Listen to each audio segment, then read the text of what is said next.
And although I appreciate your hollow words that the buck stops here, I was actually hoping for some answers. Director Cheatle, you must answer to the American people if you want to stay in charge. It's really, really simple. You want to keep your job, right? Absolutely. Okay. The best way to keep your job is to answer the questions, not play this shell game, not sing the Slim Shady song, wasn't me. I mean, come on. How long did you prepare for this hearing? I've been preparing for this hearing over the weekend and into last week. Okay, 5 days, 6 days? As soon as I was notified And how long was that? about this hearing, Okay, 4 days? I began preparing. 4 days, 3 days? I'm not sure the date that I got the letter asking me to be here. What are you sure of?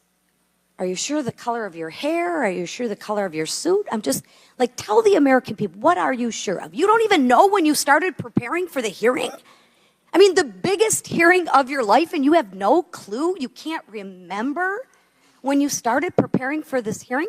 Can you understand why those words seem hollow to the American people who are supposed to entrust their faith in you? I assure you, the moment I received notification. But you can't remember. You got a little Alzheimer's, dementia going? I mean, what, you can't remember. I have several active investigations going on and an operational agency to run. Okay. All right. But you want to take accountability, right? The buck stops with you, right? I am taking accountability. Super. Then let's start with trying to answer some questions. You keep referring to the FBI. When asked how many shell casings were on the roof, you referred to the FBI.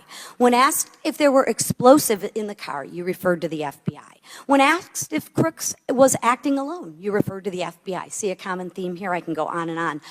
My question is, who at the FBI should I speak with? Wait for it. Wait for it. The FBI is responsible for the criminal Is there a name? I'm not certain. I'm not certain. All right, here we go. I'm not certain. I don't know. Let me ask a different question. Have you been in communication with the FBI? Yes, I have. With whom? I speak with the director and the deputy director. Okay. And what have they shared with you about this investigation? So I'll give you an opportunity to answer again.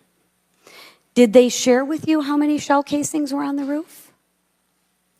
They have shared with me the evidence. Did they share with you how many shell casing were on the roof?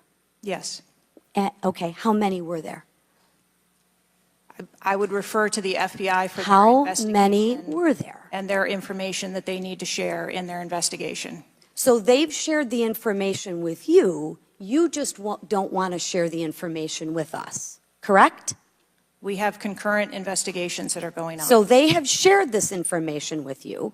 You know the answer to the question. You just refuse to answer the question from the member of Congress who has subpoenaed you to be here. Is there a different answer to that question? I was always willing to come here and testify before this oversight hearing. Beautiful. Then let's do that. Let's for once have your actions match your words. So you've been in communication with the FBI. You know the answers, and you refuse to tell us the answers. So I will ask you again. You know how many shell casings were on that roof. What is the answer to that question? I think it's pertinent. What is the answer to that question?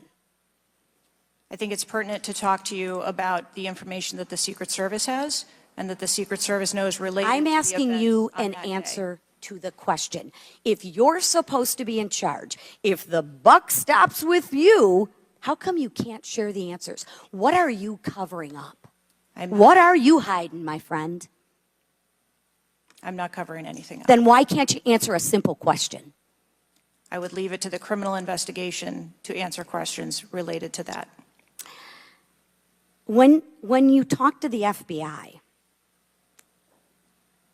and you ask them how many explosives, well, let me ask you, did you ask them how many explosives were on the roof?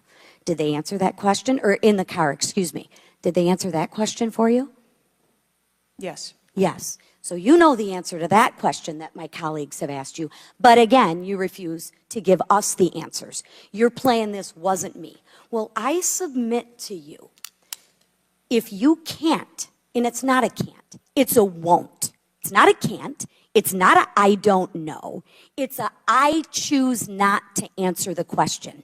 Well, let me tell you, Ms. Cheatle, if you're going to lead, you need to lead. If you want to be in charge, then answer the question or step aside and have someone with the courage and the guts to answer to the American people the questions that they deserve answers to. And with that, I yield back. Chair now recognizes